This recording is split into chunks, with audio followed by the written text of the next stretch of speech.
नई सुबह, नया दिन और नई शुरुआत हो चुकी है दोस्तों। तो कैसे हैं आप सभी लोग? तो दोस्तों मॉर्निंग का वक्त है, हमारा योगा सेशन है और आज जो है हम अपने लोअर बैक को थोड़ा एक्टिवेट करेंगे यहाँ पे। और प्राणायाम करने के बाद जो है मतलब एक ऐसा ब्रीदिंग अंदर से इतना बढ़िया फील होता है ना कि एक अलग लेवल की एनर्जी आती है। कभी कभी तो मुझे ऐसा लगता है 1.5-2 घंटे तक मैं जो है योगा करते रहूं, लेकिन ऐसा पॉसिबल नहीं है और चीजें भी जीवन में करनी होती हैं।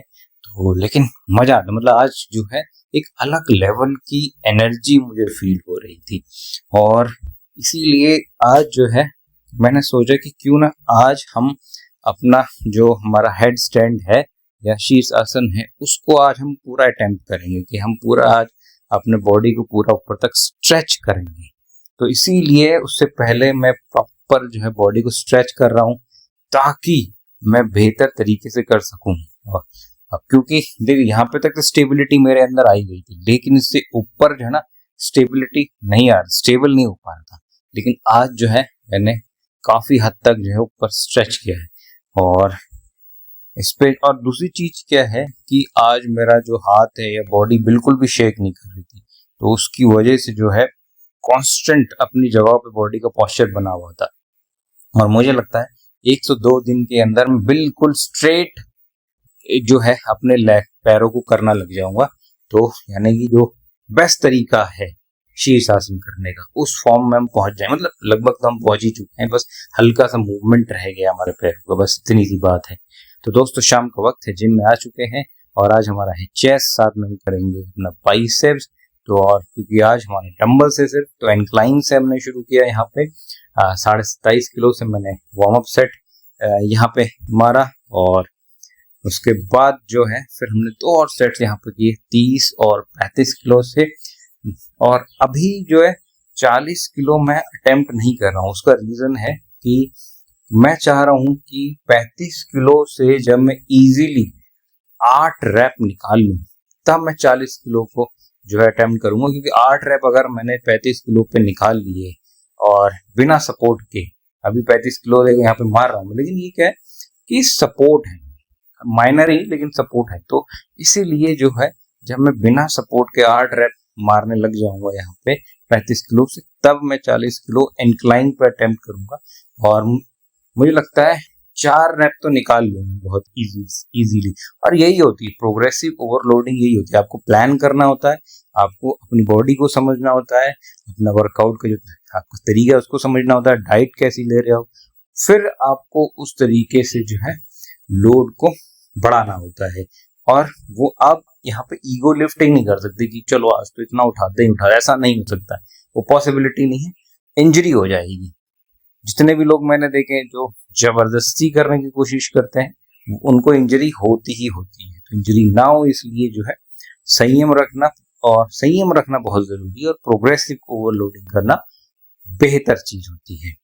और देखिए अब फ्लैट बेंच पे हम आए और फ्लैट बेंच पे मैंने 30 किलो शुरू किया था, 30, 35 और आखिरी फिर हम यहाँ पे 40 किलो से गए।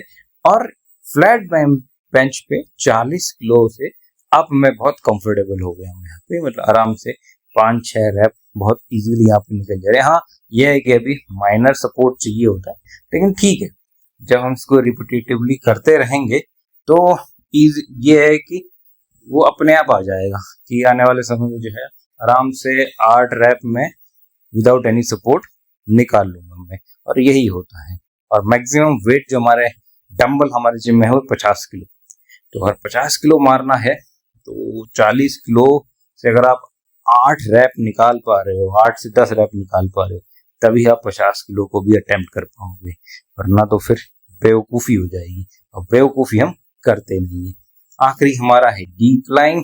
तो डिक्लाइन पे सिर्फ 2 सेट्स मैंने किए 27.5 किलो और 30 किलो से यहाँ पे। और डंबल से ना जो स्क्वीज मेरे को मिलता है, मतलब चेस्ट, एक तो क्या है कि डिक्लाइन जो है ना ओवरऑल चेस्ट को यहाँ पे टारगेट करती है, और जब आप ऊपर को जाते हो तो पूरा जो है ना स्क्वीज करती है वो एक। और उसके बाद जो चेस्ट में मतलब ऐसा लगता है ना कि मतलब कितना हमने पता नहीं लोड डाल दिया उसके अंदर। फिर है हमारा बाइसेप्स, और बाइसेप हम करेंगे आज अपना हैमर कर्ल, और दूसरा हम करेंगे कंसंट्रेशन। तो हैमर कर्ल 12.5 किलो से शुरू किया और 17.5 किलो तक यहाँ पे हम गए हैमर कर्ल पे। और तो ये क्या है कि ना, अब क्योंकि मैंने अपना सेट्स घटा दिए हैं और फोकस सारा यही है कि हम लोड उतना लगे जो मॉडरेट हो, मॉडरेट से ऊपर हो, जहाँ पे हम 7 से 8-10 रिपीटेशंस मार सके और एक बेहतर लोड हमारी मसल फील कर सके। तो उतने पे ही मैं काम करता हूँ, इससे ज़्यादा नहीं मैं जाता। वो मुझे अब कोई फ़ायदा उससे नज़र नहीं आ रहा है, तो इसीलिए समय के साथ जो है अपने वर्कआउट में थोड़ा चेंजेस लाना बहुत ज़्यादा ज़रूरी होते हैं, तभी जो है आप बेहतर तरीके से और निरंतर आप ग्रोथ ला सकते हैं। ग्रोथ का मतलब सिर्फ मसल डेवलप करना नहीं, ग्रोथ का मतलब स्ट्रेंथ, आपका एंड्योरेंस लेवल, स्टेमिना लेवल, हर चीज़ क्या प्रोग्रेसिव वे में है, क्या वो हायर लेवल पे जा रही है नहीं जा रही है, तो वो चीज़ होना बहुत ज़्यादा ज़रूरी है। आखिरी हमारा है कंसंट्रेशन, और 7.5 किलो और 10 किलो से, यानी कि 2 सेट्स यहाँ पे हमने किए कंसंट्रेशन के। और अब देखो मेरा बाइसेप्स जो है पहले से बहुत बेहतर होने लग गया है। जो चीज मतलब जिस चीज के लिए मैं बहुत ज्यादा एक तरीके से कह सकते थोड़ा परेशान भी था मैं, क्योंकि बाकी मेरा मसल जो है बेहतर तरीके से ग्रो कर रहा था, लेकिन बाइसेप्स जो है वो इतना बेहतर नहीं ग्रो कर रहा है। तो इसीलिए जो है हमने यहाँ पे थोड़ा सा चेंजेस लेके आए।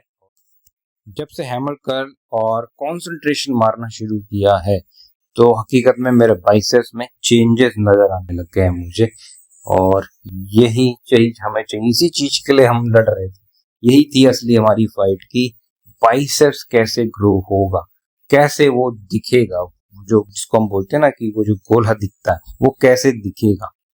तो और वो चीज जो है वो हो नहीं पा रही थी यहाँ पे, लेकिन फाइनली अब जो है, अब जो हमारा वर्कआउट का तरीका है उससे जो है हम बेहतरी हमें लग रही है, यानी कि यह है कि हमारा बाइसेप्स भी बेहतरी की ओर जा रहा है।